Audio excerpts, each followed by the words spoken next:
Good morning friends. 90 शब्द प्रति minute dictation start.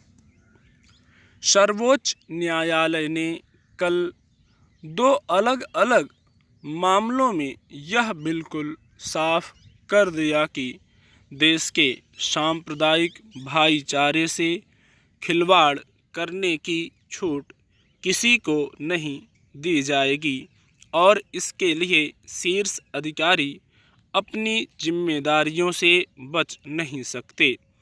आला अदालत ने जहां रामनवमी के दिन विभिन्न राज्यों में हुई सांप्रदायिक हिंसा की वारदातों की न्यायिक जांच की मांग करने वाली याचिका को अगंभीर मानते हुए खारिज कर दिया, तो वहीं एक अन्य मामले में रुड़की धर्म संसद के संदर्भ में हेट स्पीच को लेकर उत्तराखंड सरकार को आगाह करते हुए मुख्य सचिव की जवाबदेही तय करने की हिदायत भी दे डाली। यही नहीं, हिमाचल प्रदेश के ऊना जिले में हुई धर्म संसद में वैधानिक दिशा निर्देशों के कथित उल्लंघन को लेकर उसने राज्य सरकार से जवाब तलब भी किया है।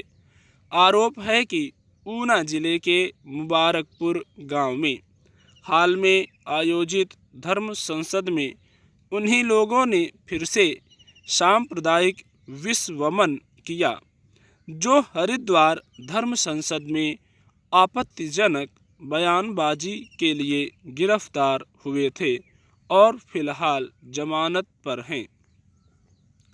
रामनवमी से अब तक देश में सांप्रदायिक हिंसा की कई घटनाएं हो चुकी हैं और इन वारदातों का दायरा लगभग 1 दर्जन राज्यों में फैल चुका है।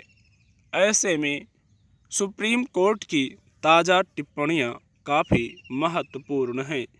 यदि शीर्ष अधिकारियों की जिम्मेदारी तय होने लगे तो प्रशासनिक लापरवाही की गुंजाइश ही नहीं रह बचेगी। यह जानते हुए कि सांप्रदायिक हिंसा से न सिर्फ पूरा सामाजिक ताना बाना प्रभावित होता है, जान माल की क्षति होती है, बल्कि अंतर्राष्ट्रीय स्तर पर भारत की छवि धूमिल होती है। हमारा प्रशासनिक अमला प्रायः बेहतर नज़ीर नहीं पेश कर पाता। समाज के अगुआ लोग भी अब बहुत सक्रिय नहीं दिखते। आखिर शहरों की शांति समितियां कहाँ होती हैं? सद्भाव बनाए रखने का दायित्व सरकार के साथ साथ समाज का भी है।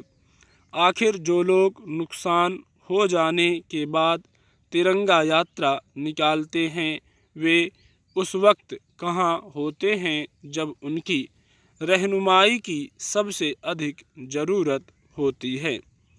कानून व्यवस्था राज्य का विषय है और देश गवाह है कि प्रशासनिक इच्छा शक्ति की बदौलत कई राज्य सरकारों ने किसी भी संप्रदाय के असामाजिक तत्वों को सिर नहीं उठाने दिया। यह बताने की ज़रूरत नहीं होनी चाहिए कि सामाजिक उथल पुथल देश की आर्थिक तरक्की को प्रभावित करती है। इससे निवेशक विदकते हैं और राज्य की जो ऊर्जा तरक्की में लगनी चाहिए वह सामाजिक सौहार्द की बहाली में खर्च करनी पड़ती है। उत्तर भारतीय राज्यों के पिछड़ेपन का एक बड़ा कारण सांप्रदायिक तनाव रहा है। इसलिए सरकारों को ऐसे मामलों को गंभीरता से लेना चाहिए। यह देखना सुखद है कि उत्तर प्रदेश सरकार के सख्त और संतुलित रुख के कारण मंदिरों और मस्जिदों ने अपने तय कदम उठाने शुरू कर दिए हैं। किसी भी धर्म में धर्मगुरुओं व पंथ प्रधानों का काम गुमराह लोगों को सही रास्ता दिखाना होता है। इसकी एक सुदीर्घ परंपरा भारत में रही है, मगर धर्म की आड़ में राजनीतिक महत्वाकांक्षाओं की खेती अब इसे नुकसान पहुंचाने लगी है। स्टॉप।